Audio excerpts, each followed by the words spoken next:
me start a new recording. Here's our Valentine's Day reading. As you know, our entire practice and our entire tradition is oriented around love.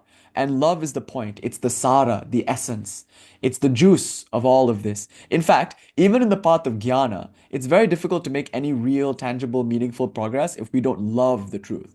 It's not enough to, value the truth as your ideal. One must have deep, abiding love for the truth. On some level, we intuit that the truth is beauty and beauty is truth, and the thing of beauty is a joy forever. We intuit the ananda, bliss aspect of Sat and Chid. Somewhere deep within, the quest for truth is really a quest for meaning and fulfillment and for happiness.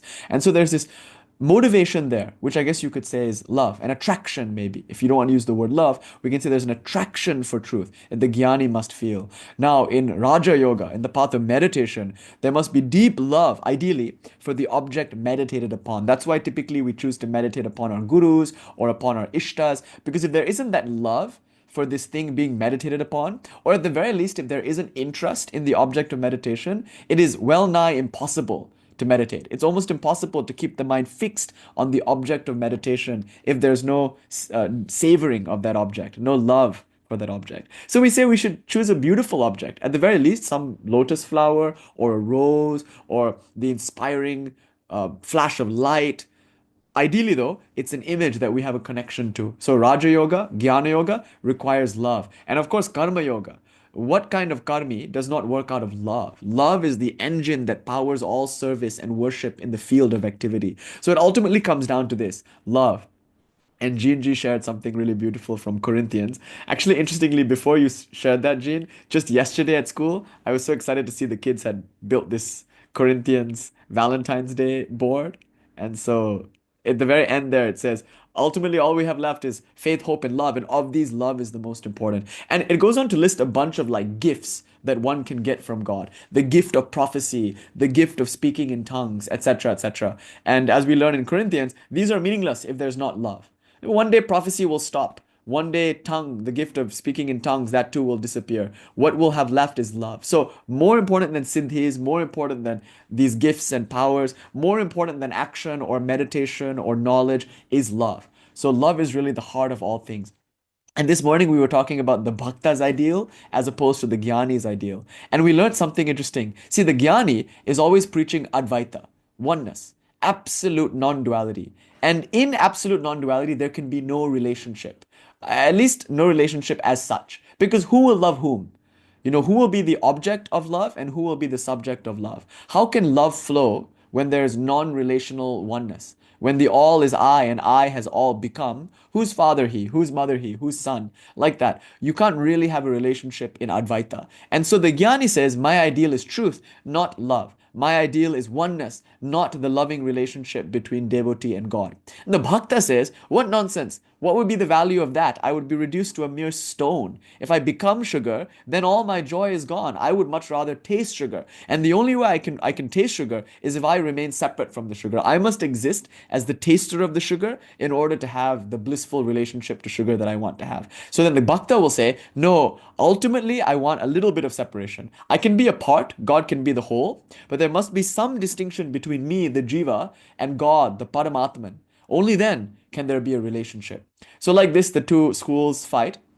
One says, I want to be sugar, the other says, I want to taste sugar, etc., etc. But like we pointed out this morning, in tantric non-duality, we must not forget that the Advaita that we're speaking about is inherently relational. That's a key feature of this kind of non-dual reality. It's still non-dual though. People sometimes ask me, isn't this a kind of bheda? Like on one hand, you're saying there are two, and on the other hand, you're saying there are one. There's only one. Now remember, in this oneness, it seems to be there are two aspects, Shiva and Shakti, but you can't think of them as two any more than you can think of like water and its wetness as two things, or milk and its whiteness as two things. The one just includes and implies the other. You can't think of one without the other. So when I say Shiva, I immediately mean Shakti. And when I say Shakti, I immediately mean Shiva. And what are they? They are, respectively, awareness and self-reflexive awareness. So consciousness, the absolute non-dual reality, is always relating to itself by knowing itself, by becoming aware of itself. And that's, properly speaking, what we call jnana. So last week, we looked at Swami Vivekananda's tantric teaching, and we saw that this entire universe is nothing but God looking into a mirror.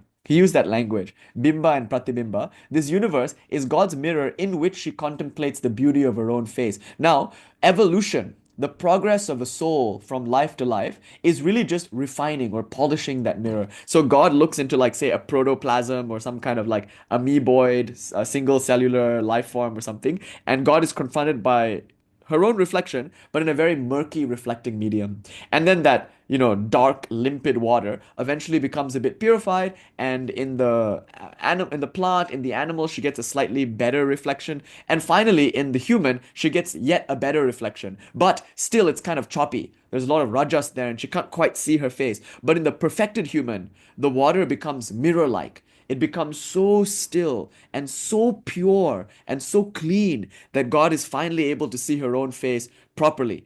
And so it's in the perfected soul that God is truly reflected. And so Vivekananda was saying in that lecture, in the Free Soul, he was saying that we can't, as human beings, we can't help but worship that perfected soul. Because in them, in the Christs and Buddhas and Ramakrishnas of the world, we see a perfect reflection of the face of God. So the rest of us instinctively worship that because we see in them a reflection of our own face, actually. Because when we look at Christ, we see the full potential of a human being, and we're inspired by it, by his love and his forgiveness and his unconditional surrender. We look at Ramakrishna or Jesus or Buddha or anybody, Chaitanya, we're inspired because there's almost a note of recognition, like, oh, I'm looking at something that is essentially also me. So only God exists, and this entire project is God reflecting herself to herself. That's called Vimarsha. So it's inherently relational, you see. In that way, we reconcile the highest jnana and the highest bhakti. The highest jnana is to know God, but to know God is to be God.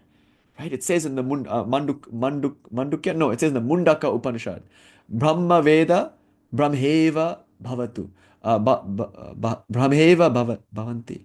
Right? Yeah, Brahma Veda, Brahmeva Bhavanti. One becomes Brahman as a result of knowing Brahman. That's in the Mundaka, I think, yes.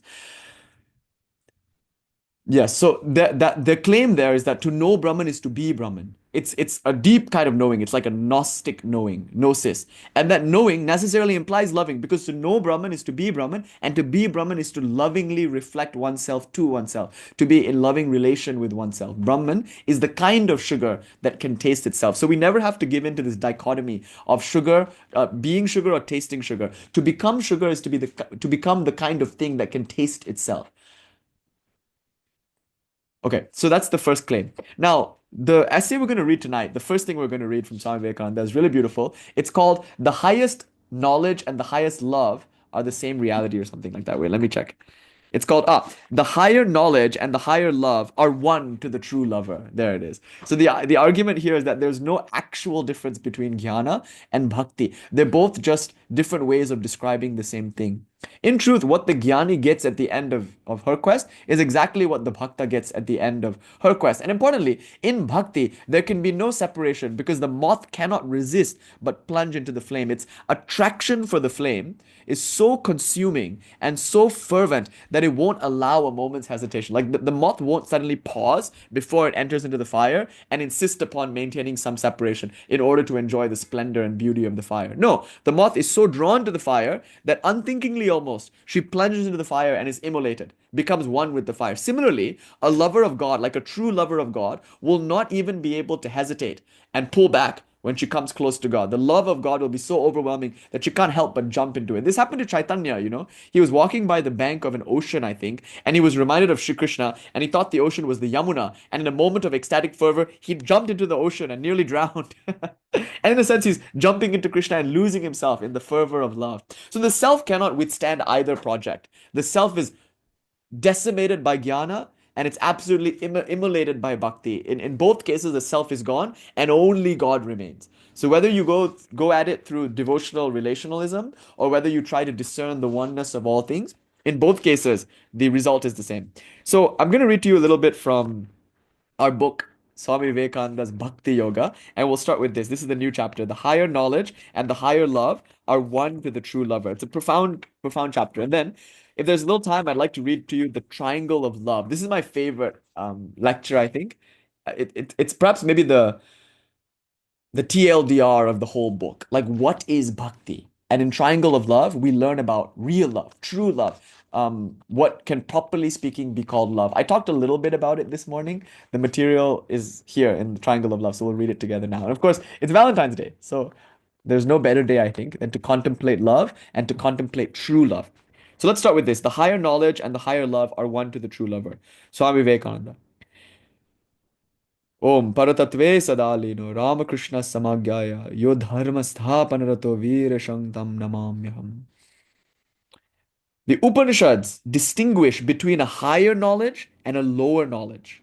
And to the bhakta, there is really no difference between this higher knowledge and his higher love, para bhakti.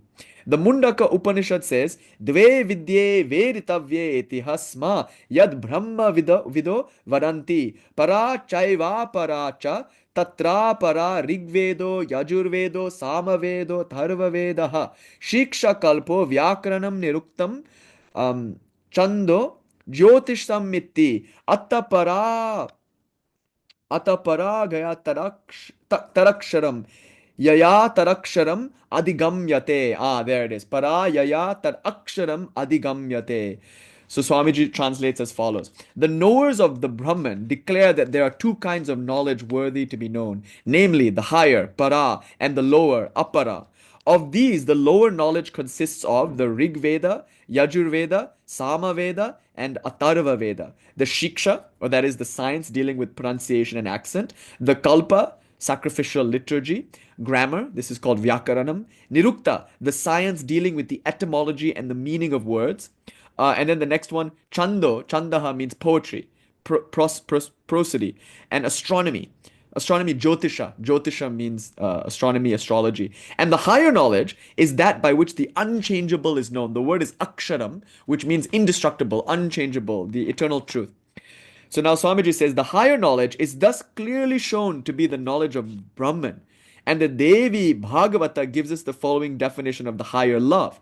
Para bhakti. As oil poured from one vessel to another falls in an unbroken line, so when the mind in an unbroken stream thinks of the Lord, we have what is called para bhakti or supreme love. Okay, this is very important. In the Vedas, a lot is discussed, a lot of knowledge is offered.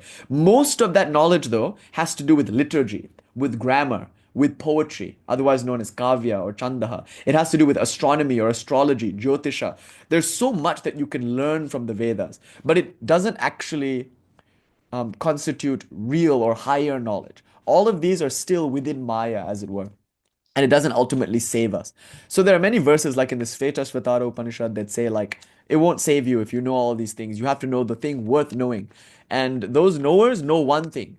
Those who don't know many things like that. So what is the one thing that you have to know? Brahman. And this is called Paravidya. And what is it to know Brahman? To know the unchanging, eternal, indestructible truth. That's Paravidya, higher knowledge. Then from the Upanishads, the Mundaka Upanishad, Swamiji turns to the Devi Bhagavata. So he goes to a Purana, one of the best sources for bhakti. And there, in the Devi Bhagavata, he quotes another passage. He says, Bhakti, para bhakti, higher love, is like a stream of oil flowing in an unbroken line from one vessel to another. When, we think of the Lord, when the mind in an unbroken stream thinks of the Lord, that is what is called para bhakti, supreme love. So Swamiji says, this kind of undisturbed and ever steady direction of the mind and the heart to the Lord with an inseparable attachment is indeed the highest manifestation of man's love to God. All other forms of bhakti are only preparatory to the attainment of this highest form thereof, the para bhakti, which is also known as the love that comes after attachment, raga nuga bhakti. When this supreme love once comes into the heart of man, his mind will continuously think of God and remember nothing else. So, that's the state.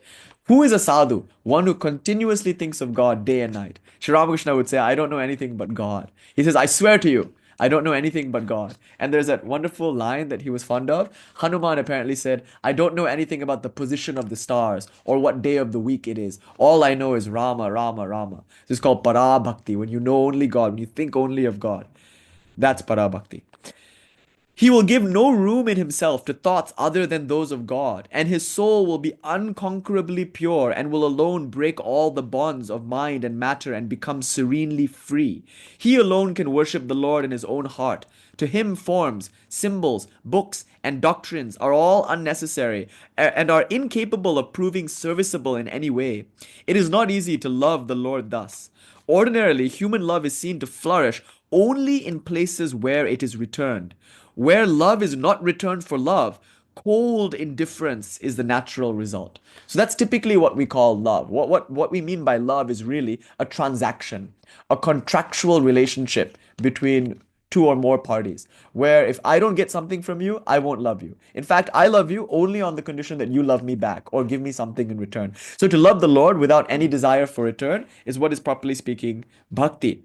But it's different from ordinary human love, which always demands something in return. There are, however, rare instances in which we may notice love exhibiting itself, even when there is no return of love. We may compare this kind of love, for purposes of illustration, to the love of the moth for the fire. The insect loves the fire, falls into it, and dies. It is indeed in the nature of this insect to love so. To love because it is the nature of love.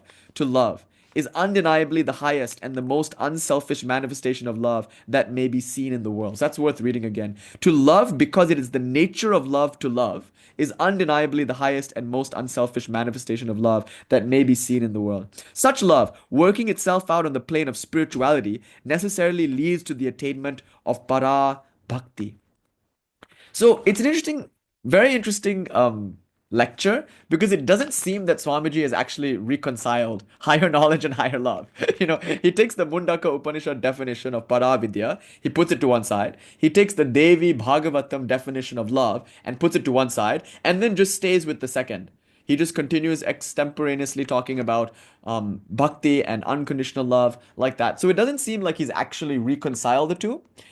But upon closer glance, you'll see that what he's talking about as paravidya is a state that is attained, arguably, when one loves unselfishly and purely. And that comes through bhakti. And bhakti, para bhakti, is that reality which is spoken of as Brahman. So this will require us to understand some previous material from this book to understand that what we call God is Brahman actually. Brahman in the Nirguna aspect is synonymous with Brahman in the Saguna aspect. The one that we worship as Ishvara is the same one that is being referred to as the formless, pure, non-dual consciousness of Advaita. Once we understand that, we know that to attain God, to think of God, is to be Brahma Nishta, established in Brahman. The one who can think no other thought but thoughts of God, that person is verily a knower of Brahman, a Brahma Nishta, one or Nishta, one who is steadfast in the knowledge of Brahman, like that. So yeah, for this, Hafiz and Rumi, these are very important figures in the literature of love, in the mysticism of romance with God. So even after all this time, the sun never says to the earth, "You owe me." Look what happens with a love like that. It lights the whole sky. Hafiz, Kuleshwari Devi is sharing. And I think there's a beautiful Rumi poem also. I've only ever read the translation of it. I don't know Farsi. And I read a translation by Coleman Barks, who himself also doesn't know Farsi, I think. So it's a translation of a translation. And so it goes something like this. The lover asks, "Who do you love more, me or yourself?" Or the beloved asks, "Who do you love more, me or yourself?" The lover replies, "When you hold up a ruby to a sunrise, is there still a ruby? Or is it not now just a world of red?" I love that one. The ruby disappears. It's now just a world of red. So you can't love yourself more than the beloved, because in loving the beloved, yourself is all but gone. And what remains is nothing but the swift sunrise, the beloved. So, like that, we have this beautiful mystical love literature, and in each of these poems, you will get the scent of self effacement, self abnegation, which is the result of both bhakti and jnana. Okay, having said that, now I'm going to read to you from the Triangle of Love. Now, this is a really special reading, it's a really special chapter, and it's maybe the heart of this Bhakti Yoga book, and one of the maybe most insightful, most profound definitions of bhakti. And it's a threefold definition. It's only love if it has these three elements. So let's see what Swamiji has to say. This is called the Triangle of Love.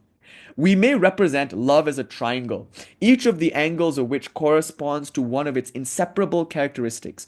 There can be no triangle without all its three angles, and there can be no true love without its three following characteristics. The first angle of our triangle of love is that love knows no bargaining. Wherever there is any seeking for something in return, there can be no real love. It becomes a mere matter of shopkeeping. As long as there is in us any idea of deriving this or that favor from God in return for our respect and allegiance to Him, so long there can be no true love growing in our hearts. Those who worship God because they wish Him to bestow favors on them are sure not to worship Him if those favors are not forthcoming. The bhakta loves the Lord because he is lovable. There is no other motive originating or directing this divine emotion of the true devotee. So, this is a very important point. If it's not selfless, if it's not for its own sake, then you cannot call it love. Then it's mere bargaining, it's mere shopkeeping. So I was telling you this morning about all those people who perform crazy austerities, it seems like, to get some kind of favor from the Lord. Now that's very commendable, actually. And I was taking it up this morning with a lot of, I suppose, apologetics. I was saying like, no, we shouldn't judge this kind of thing because actually a lot of these people don't have recourse to doctors, or even if they, knew about things like chemotherapy, they wouldn't have the money to pay for it. And so their children, when they get cancer, what can they do but go to God for it? And so they go to God and they pray, please cure my child of cancer, or please help my eldest get into college so that he may help our entire family come out of poverty, etc., etc. And in the Bhagavad Gita, Sri Krishna says, these two are devotees. I mean, after all, it's only natural to come to God, who is the one power in this universe, and make your case and plead for something. That's all well and good, but here's the problem. It cannot properly be speaking called bhakti because bhakti, by definition, must be selfless and must not know any bargaining. It must not desire any return. So, what is it then? You can say it's a kind of transaction, but the problem with this kind of thing is that usually it's not very sustainable. So, say God answers your prayer. Very good. For that moment, you'll be a bhakta. But then the next time you pray and God ignores you, then what? Then you think, oh, okay, I'll try again. And God ignores you a second time. And you try a third time, and God ignores you a third time. So then you start to say, what good is it? God no longer answers my prayers. I don't care for God. Maybe she doesn't even exist, like that. Or if you love God because you think God is good, then when some personal evil is visited upon you, which is naturally going to happen in this samsara, when you get sick, or when you lose a loved one, or when you suffer some kind of financial calamity, then you will shake your fist at God and say, what kind of God is this? I thought I was a devotee. Shouldn't God protect her devotees? Or when some societal evil occurs, like the problem of evil on a mass scale, then we cannot reconcile the idea of a good, benevolent, all-powerful God with the fact of evil, both societally and personally. So that bhakti also falls apart. So whenever we're desiring some kind of return in investment or something, whenever we want something back from God, we're sure to be disappointed for the most part. And so our bhakti is on very, very shaky ground if it's premised upon God behaving in a particular way. After all, God is free. So in freedom comes a kind of spontaneity and a kind of unpredictability. If God is bound by rules of logic or even rules of morality, would it still be God? And some people would say yes. It's God's glory that God can confine herself to certain laws, like logic, like morality, like dharma or something. But Sri Ramakrishna was fond of saying, she who makes the laws can also break them. And that's the thing about God. One of her expressions of freedom, yeah, return on investment, no, return on invocation.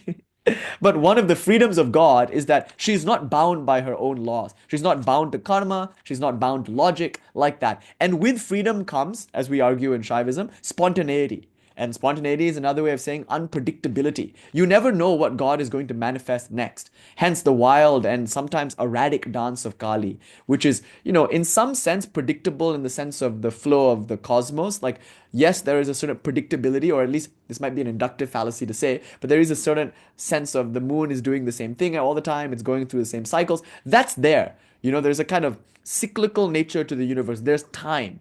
And so she's at least predictable in that sense. But then also, things happen and our sense of time is warped. Or things happen within those cycles of time that we never could predict. Suddenly we come into a big fortune. Suddenly we lose it all. Everything seems so erratic and sudden. And so expecting God to follow laws of logic or reason, expecting God to do what you tell God to do because of your devotion, is putting a limit on God's spontaneity and freedom. So that's one thing. You never know what God's going to do. And if your love for God depends on God doing a certain thing, it's only a matter of time before that love is going to be decimated, torn to pieces, because God is too free for that kind of thing.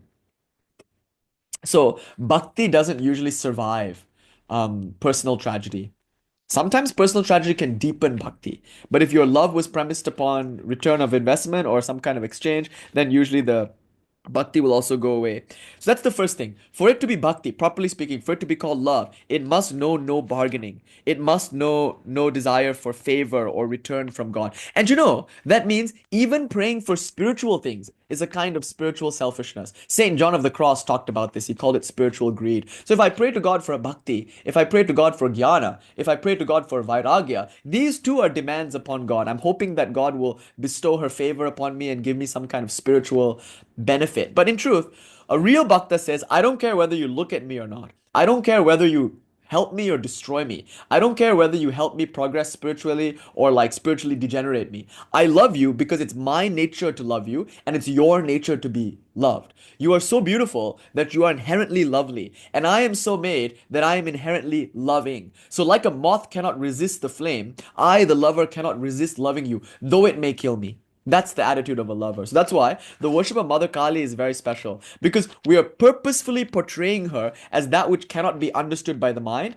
that which also kills and harms and destroys, as well as, of course, helps and nourishes and protects. She is mother, but she's the kind of mother who also devours her own children. That's why it's stressed that the head that she's holding is not an asura munda, it's a Nara Munda, it's the head of a person, not a demon. Swamiji kind of sneers at this. He says, cowards, verily a cowards. Verily a coward. You say it's only demons that mother kills. No, mother kills everybody, demon and God alike. She is time, and time devours all, regardless of their um, merit or lack thereof. So when we worship Kali, we're saying, come, mother, come. You come in the form of famine. You come in the form of personal tragedy. You come in the form of death and disease. I can worship you there also. And so Swamiji's challenge, he throws the glove into our face almost, and he says, who dares misery love?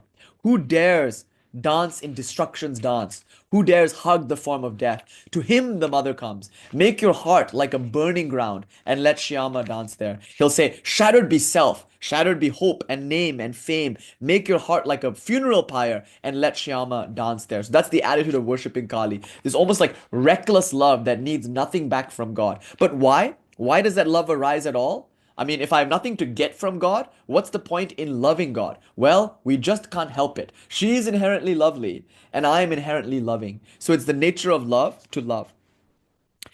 So, continuing, we have heard it said that a great king, it's a wonderful story, once went into a forest and there met a sage. He talked with the sage a little and was very much pleased with his purity and wisdom. The king then wanted the sage to oblige him by receiving a present from him. The sage refused to do so, saying, the fruits of the forest are enough food for me. The pure streams of water flowing down from the mountains give enough drink for me. The barks of the trees supply me with enough covering, and the caves of the mountains form my home. Why should I take any presents from you or from anybody? The king said, just to benefit me, sir, please take something from my hands. Please come with me to the city and to my palace. You see, it's a great thing to feed a holy person. It's a lot of merit, a lot of good karma. So the king also could use some good karma. So the king, and it's the duty of Kshatriyas to feed Brahmins. So the king very much wants to give this Brahmin, this sage, a meal. So finally, okay, the sage consents. After much persuasion, the sage at last consented to do so as the king desired, and do as the king desired, and went with him to his palace. Before offering the gift to the sage, however, the king repeated his prayers, saying, Lord, give me more children. Lord, give me more wealth. Lord, give me more territory. Lord, keep my body in better health, and so on. Before the king finished saying his prayer, the sage had got up and walked away from the room quietly. At this, the king became perplexed and began to follow him, crying aloud, Sir, you are going away? You have not even received my gifts. The sage turned around to him and said, I do not beg of beggars. You yourself are nothing but a beggar. How can you give me anything? I am no fool to think of taking anything from a beggar like you. Go away, do not follow me. See, the sage was sitting in the forest. He had nothing, and yet he had God. Whereas the king in the palace is praying for this, is praying for that. So finally, the sage had to say, I do not beg of beggars. So, real love knows no begging. It knows no barter or no bargaining. Otherwise, it's merely sanctified shopkeeping. There is well brought out the distinction between mere beggars and the real lovers of God. Begging is not the language of love. To worship God, even for the sake of salvation or any other rewards, equally degenerate. Love knows no reward. Love is always for love's sake. The bhakta loves because he cannot help loving. When you see a beautiful scenery and fall in love with it, you do not demand anything in the way of favor from the scenery, nor does the scenery demand anything from you. Yet the vision thereof brings you to a blissful state of the mind. It tones down all the friction in your soul. It makes you calm, almost raises you for the time being beyond your mortal nature, and places you in a condition of quite divine ecstasy. Ask not anything in return for your love. Let your position be always that of the giver. Give your love unto God, but do not ask anything in return, even from Him. It's a very exalted state of bhakti. And we spoke about it a little bit in our lecture on Bhairava. I think it was called the eight Bhairavas and his eight forms or something like that. There we were giving a discourse on this concept of not even asking for bhakti or jnana or vairagya. Even these things are degenerate because even these things are kind of spiritual selfishness. It's better just to love for love's sake. And Sri Ramakrishna would mention Yudhishthira in connection with this point. I suspect that this is what Swami Vivekananda has in mind when he gives the scenery example. He's saying like the thing about scenery is that you just enjoy it for being the way that it is. You don't need anything really from the Niagara Falls or from the I think the Niagara Falls is the Shakti Pita because I see so many Indians there all the time. So you don't need anything from the falls unless you're going down in a barrel and then you need the falls not to kill you. But otherwise, you just look at the Grand Canyon, you enjoy it. You're lifted almost for raised for a moment beyond your mortal limits and you just feel joy. You're delighting in the scenery before you. So that's the power of nature. You're seeing God in it, but you don't need anything from it really. It's enough to simply see and love. Because it's your nature to simply love beauty. I was talking to Bhavani Devi about this some time ago, actually, about how just the sunset is so beautiful. And when one is confronted by the beauty of a sunset, you come face to face with God. Like just delighting in nature is really remarkable because it's a really selfless kind of love. You don't need nature to do anything for you. It's enough that she's beautiful. And it's enough that you're there to appreciate her beauty. So, in connection to King Yudhishthira, Sri Ramakrishna would often say, like, people always ask Yudhishthira, why do you love God? After all this horror and calamity has befallen you. In the case of the Mahabharata, Yudhishthira really fell on some hard times. And yet, he never blamed God. He always loved God. It's almost like Lot, in the Old Testament.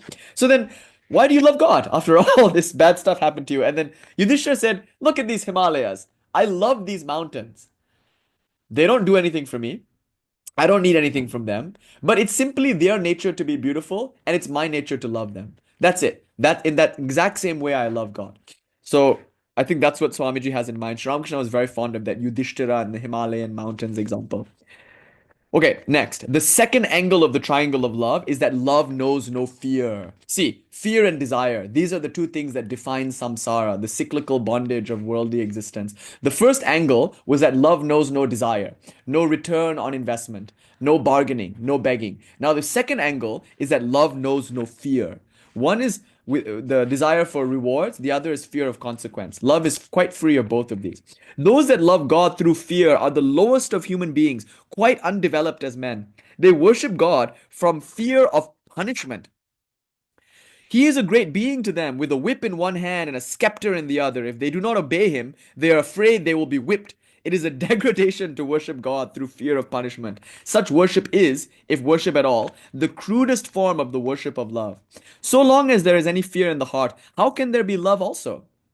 Love conquers naturally all fear. Now he's going to give a proof for this. I mean, why should that be the case? Can't you be both in love and afraid? No. Think of this. Think of a young mother in the street and a dog barking at her. She is frightened and flies into nearest house. Okay, so this is the example of the mother facing a dog without any love. And now the next line. But suppose the next day she's in the street with her child and a lion springs upon the child. Where will be her position now? Of course, in the very mouth of the lion, protecting her child. Love conquers all fear. Fear comes from the selfish idea of cutting oneself off from the universe. The smaller and the more selfish I make myself, the more is my fear. If a man thinks he is a little nothing, fear will surely come upon him. And the less you think of yourself as an insignificant person, the less fear there will be for you. So long as there is the least spark of fear in you, there can be no love there. Love and fear are incompatible. God is never to be feared by those who love him. The commandment, do not take the name of the Lord thy God in vain, the true lover of God laughs at. How can there be any blasphemy in the religion of love? The more you take the name of the Lord, the better for you, in whatever way you may do it. You are only repeating his name because you love him. So that injunction, do not take the name of the Lord thy God in vain. It comes out of fear. Or what? Or what? God will whip me with his whip, bash me with his scepter, confine me to some hell for the rest of eternity. If the only reason I love God is because I'm afraid he's going to do these things, then that, my friend Swamiji says, is no love. It's fear of consequence. And then he gives that beautiful psychological example as to how love and fear cannot coexist. And I often have told you also about when I was an adolescent and I was very much smitten with this person. I remember I would jump into the neighbor's garden to steal the frangipanis in order to give her. But the problem with that is that there was a dog, and a very fierce dog at that. But I would never have decided to do this. Like, I would never have risked the dog, tear you to shreds, that kind of dog. But I never would have risked it. But the love made me bold. The crush.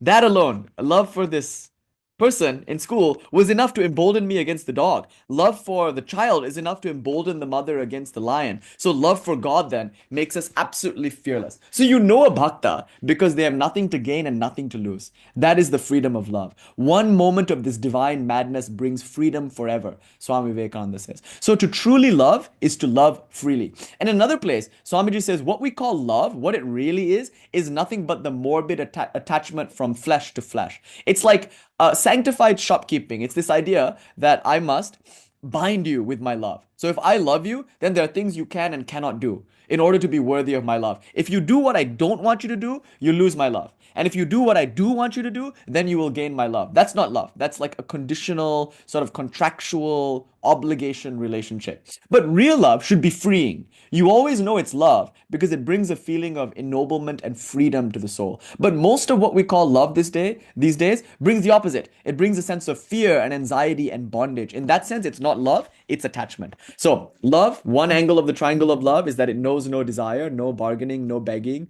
no return on investment. The other angle of love is that it knows no fear. So, because fear and love are incompatible. Okay, finally, the third angle of the love triangle is that love knows no rival, for in it is always embodied the lover's highest ideal. True love never comes until the object of our love becomes to us our highest ideal. It may be that in many cases human love is misdirected and misplaced, but to the person who loves, the thing he loves is always his own highest idea. That's important. So in our hierarchy of priorities, that which we love will be at the very top. So if I love playing guitar, for instance, my whole day will be organized around playing guitar. That will be my highest ideal. There's nothing better to me than playing guitar. Then it can properly be speaking, then it can be called love. Similarly, when we really fall in love with someone, they're our be all end all. We live only for them, actually. The very purpose of drawing breath, the very purpose of sustaining the body is so that I can continue to love that person. That's true even in human love. However misplaced and misdirected it might be, even in the case of mundane human love, that which is loved is, at least for the time being, your highest ideal. It's like the single best thing you can think of. Think of like a drug addict. For them, the drug is their highest ideal. Whether it's heroin or cocaine or some other kind of substance, alcohol, or maybe it's coffee or sugar or video games, whatever it is that they're addicted to, it's the best thing that they know in the world. It's their favorite thing, and they're willing to sacrifice everything for it. In some cases, a drug addict is willing to even sacrifice their own life because nothing is higher than the ideal of that joy, that bliss that they're getting from that particular substance. Similarly, people are like this with regards to their career.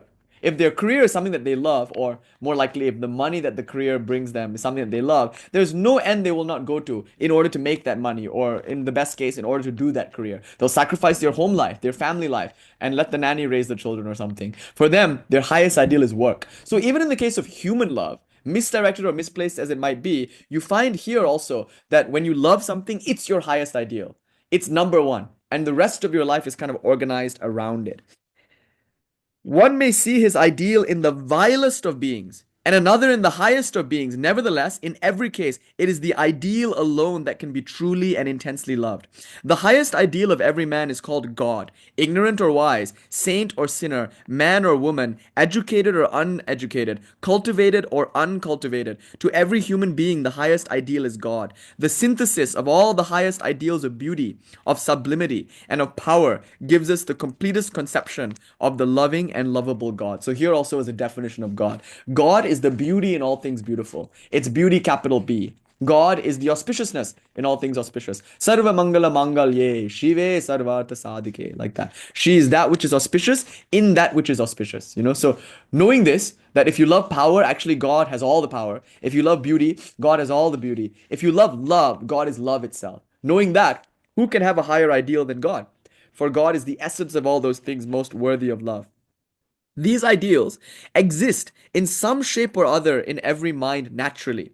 They form a part and parcel of all our minds. All the active manifestations of human nature are struggles of those ideals to become realized in practical life. All the various movements that we see around us in society are caused by the various ideals in various souls trying to come out and become concretized. What is inside presses on to come outside. This perennially dominant influence of the ideal is the one force, the one motive power that may be seen to be constantly working in the midst of mankind. This idea he's developed previously also, that Hari is the attractive one, and behind every desire is the desire for God. Whether it's the desire of the dog for the food in the doggy bowl, or the desire of the bee for the honey, or the desire of the lover for the sexual embrace of her partner, or the desire of the rich person for their money, as we learned in the Birhad Aranyak Upanishad, actually what the real desire there is God. Because God is the ideal lurking, as it were, hovering beyond and behind all these limited ideas of peace and joy and bliss and beauty. Okay, coming to the end now. Um, it may be after hundreds of births, after struggling through thousands of years, that man finds it is vain to try to make the inner ideal mold completely the external conditions and square well with them. After realizing this, he no more tries to project his own ideal on the outside world, but worships the ideal itself as ideal from the highest standpoint of love. That is to say, we no longer look for beauty in the world, nor do we look for truth in the world or security in the world. We don't look to get from the world that which the world cannot give anymore. See, what we're looking for is beauty in and of itself. As Kant would say, the thing in and of itself. But we know that what the world is offering is only at best a shadow or a reflection of that. So it might take thousands of births, Swamiji says. Quite bluntly and quite plainly, it might take quite a while for the soul to work this out for themselves. Until then, we must try. If we think that something in the world can bring us satisfaction, by all means go out and get it. Whether it's money or sex or power or some vacation in the Bahamas, whatever it is that you think will bring you some satisfaction in this life, give your whole being to attaining that. If only to realize that you can't actually get the fullest satisfaction from it. Nothing in this world of limited senses could ever bring unlimited joy, because being the nature of limitation, it cannot necessarily lead to unlimited joy. Having worked that out, usually over the course of thousands of years, eventually we come to love the ideal in and of itself. In other words, we turn our quest inwards towards God, who we understand is the source of all of this. Um, this ideal, and this is interesting, this ideal perfectly embraces all lower ideals. Everyone admits the truth of the saying that a lover sees Helen's beauty on anybody's brow. The man who is standing beside as an onlooker sees that love is here misplaced, but the lover sees his Helen all the same time and does not see the brute at all. Helen or brute, the object of our love, are really the centers round which our ideals become crystallized. What is it that the world commonly worships? Not certainly this all embracing, ideally perfect ideal of the supreme devotee and lover. That ideal which men and women commonly worship is what is in themselves. Every person projects his or her own ideal on the outside world and kneels before it. That is why we find that men who are cruel and bloodthirsty conceive of a bloodthirsty God, because they can only love their own highest ideal. That is why good men have a very high ideal of God, and their ideal is indeed so very different from that of others. So, like, this final discussion over here is quite subtle. It has to do with, like, the theory of Ishta, that each one of us has a different concept of God, and that's perfectly all right.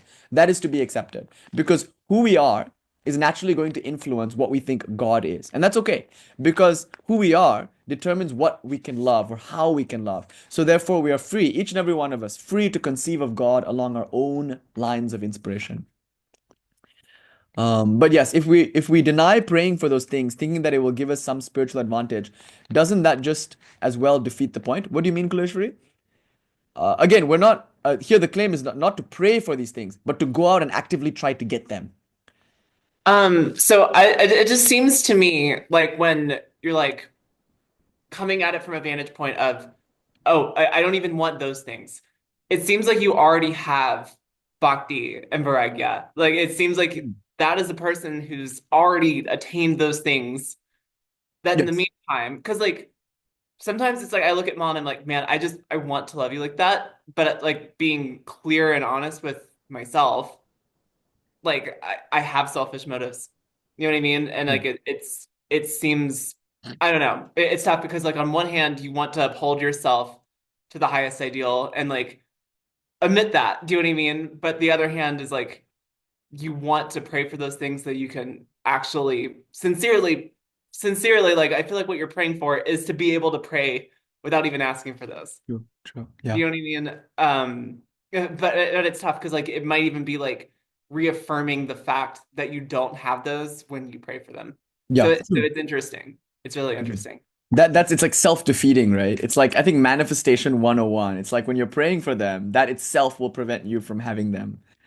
So it's something very subtle there. But yes, it's true. Once I asked my Gurudev, see, Brahmananda in one place, he could just give anything with one glance and one touch. He could give you Nirvikalpa Samadhi. He could give you all sorts of things. Like you can overcome lust with just one glance from Brahmananda and your mind will never turn to sensual pleasure ever again. It's a remarkable thing. So once, Brahmananda was sitting and all the monks were sitting around him and he was like, okay, Chalo, ask, what do you want? And everyone was stunned and silent. And when no one spoke up, he eventually, in almost a disgusted manner, went, Jao, get out of here. And everyone left. And I thought, what a remarkably missed opportunity. Like you could have gotten anything. So I was sitting with my Guru Deva and I was like, what should I have asked for? And I tried to imagine if I had been in the room, what would have been my request? What do I want? And so my question to Maharaj was, what should I have asked? What's most worth wanting? Because I don't want to like ask the thing that maybe I think I want, but actually something better is worth asking. Like so I asked him, and he said, "Ask for love, Baba." And then he quoted that passage where for Krishna he gives mukti with not even a second thought, but he's very loath to give bhakti. Bhakti, this is a bhakta's point of view, is higher than mukti. So as Jean is pointing out, actually Vivekananda did ask for something. He asked for bhakti, jnana, vairagya. Sri Ramakrishna asked for love. So you could say in our prayer, Thakur taught us how to pray. He said, Ma, I throw myself upon thy mercy. I take refuge at thy hallowed feet. I do not want bodily comforts. I do not crave name and fame. I do not seek the eight occult powers. Grant only, here's a prayer, that I may have pure love for thee. And then notice he says, a love unsmitten by desire, untainted by selfishness, a love craved by the devotee for the sake of love alone. And do me this prayer. Do me this favor, he said. May I never be attached to lust and gold, Kamani Kanchan. Um, may I never be bewitched by your world bewitching Maya. And then he says, Oh mother, aside from thee, I know nothing, I have nothing, I want nothing. I am without prayer, I am without austerity, I am without knowledge, I am without devotion. Out of thy infinite grace, please grant me whatsoever is necessary to reach you and realize you in this very life. Or please give me love for thy lotus feet. So there's this prayer, right? And Sri Ramakrishna modeled this prayer for us. And the Christ said something interesting. The Christ also taught us a prayer. He prayed with everyone. Our Father who art in heaven, hallowed be thy name, thy kingdom come, thy will be done. Like that. So Christ also taught a prayer. And he said, give us this day our daily bread and lead, like he taught a prayer. But you know what's really interesting? With Sri Ramakrishna, he's teaching this to a group of bhaktas, but it might not necessarily represent the highest ideal of bhakti. So Swami Vivekananda, he was in the temple praying for love, for knowledge, for renunciation, but then later he would very radically change his views on bhakti. And so now the prayer might take a different tone. In this case, the prayer is me oriented. So here I am as the devotee of God, and I'm speaking to God and asking for stuff. Oh, mother, give me pure love. But in the case of a very refined bhakti, you're no longer part of the equation. You're just praying to God. Yeah, you could say that. You could say once you have bhakti, if you really have bhakti, you won't be there anymore. And as a result, you'll never say, give me love. Instead, what you will say is, Tvam swaha tvam swadha tvam hi vashatkara swaratmika sudha tvam akshare nitye. You'll just praise God. Thou art so beautiful. It's all thou, thou, thou. It's no more me, me, me. I'm not even there. I'm not even present enough to ask for bhakti or jnana or vairagya. The only thing I can do now is marvel at God's beauty. And in that sense, it's God marveling at herself. So this is the idea of a stava. Like if you are going to pray, the stava is a very beautiful way to pray because you're totally absent in the equation. Of course, it's true in that particular stava at the very end, you're like asking mother to wake up Vishnu so he will slay the two demons. So even Brahma has a kind of desire here. But up to that point, I think the stava is nothing but praise. Yeah, there's maybe some ulterior motive there, but I think you can take the spirit of it, which is like I don't think about myself or my needs, whether spiritual or material. I'm just pouring all my love into Ma with no desire for outcome and with no fear of consequence. Using this prayer, I acknowledge that my highest ideal is God. So it's not like God and other things. Yeah, exactly. It's God and God alone. So it's not me, me, me. It's Ma, Ma, Ma. It's not what can Ma do for me. It's like what can I do for Ma? Or more importantly, I don't even fit in this question. It's just Ma. So the triangle of love. Swami Vivekananda uses the triangle of love then to define bhakti. Bhakti, by definition, is that love which is its highest ideal, meaning there's nothing higher. It's love for that which is considered to be the best, and it's that love which knows no desire for outcome, and it's that love which knows no fear of consequence. Notice here is also the ideal of karma yoga. If we are to work, then we must work serving others as God, the highest ideal. We must work without any desire for outcome, without any fear of consequence. So, karma yoga and bhakti yoga ideals can be both of them defined by this triangle of love. So, this is Swami Vivekananda's triangle of love, and it's incredibly influential. This idea will appear in many other places. And if we take nothing away, from this incredible book, this Bhakti Yoga book, this is a pretty good model to take away with us. This idea of the triangle. Love must be desireless, it must be fearless, and it must be for what is considered to be the highest ideal. Okay, so I think we'll stop there. Thank you so much. What was I going to say? So we did two talks. I'm not sure if I'll have time to upload them today, unfortunately. It was Valentine's Day, so I wanted to get these two talks uploaded. This is one of two. The one we did in the morning was also about the triangle of love, and there we took a more tantric approach. So we talked about the six layers of the self, and we talked about six different ways to love someone. So you could love someone for their stuff. That's level one.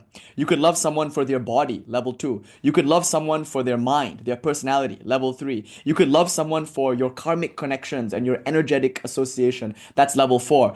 Or you could go to level five and not love anybody at all. Having recognized everything is void, you can go off and become a monastic or something. But level six, importantly, is to be able to love someone beyond the stuff, beyond the body, beyond the mind, beyond the prana, beyond the karma. To love somebody as God, which is to love somebody as the self. So we talked about how these six levels of love represent deeper and deeper levels of intimacy. If you just love somebody for their stuff, it's going to be a very shallow relationship. The moment they lose that car or that house or that money, they will no longer be appealing to you. And of course, the relationship itself will suck because you don't actually like how they look or you don't even like who they are. But if you love someone for their body, it's slightly more fulfilling, but not by much. The body will change, you'll get bored of it, and you might not be able to tolerate the person behind the car, behind the body. So it's better to love someone for their personality. Ideally, they have stuff that you think is cool, their body is attractive to you, and their personality is meaningful and appealing. So you love their thoughts and their character and whatnot. But even that is not that fulfilling actually because the personality changes and it's not who they are.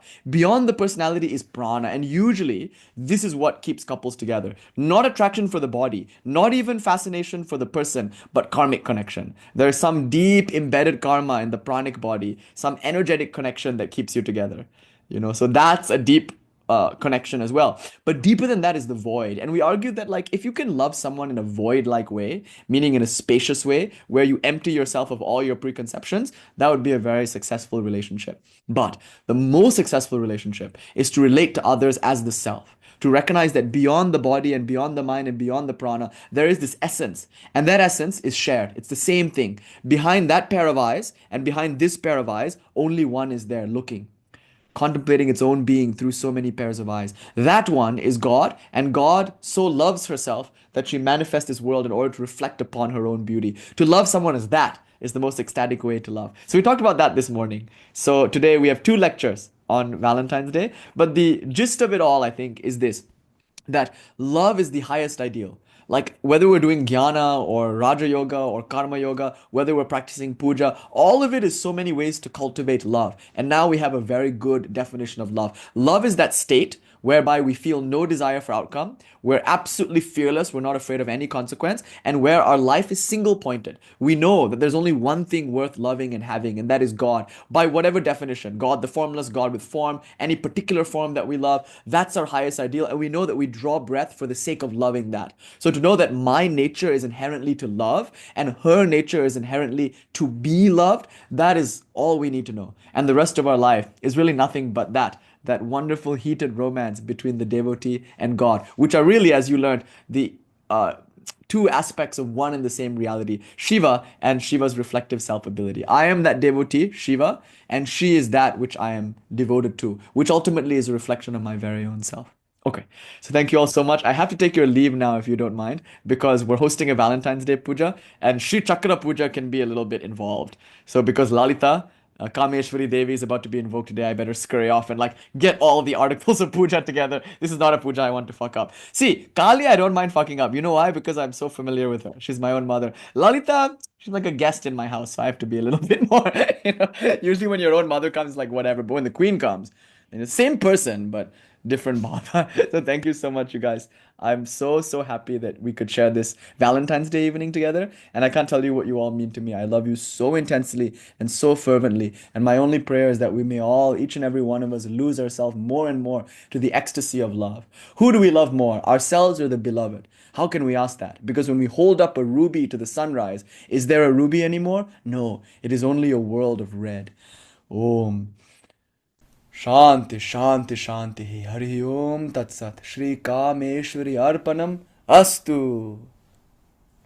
Thank you, Laleshwari. Jai Ma. Jai Ma.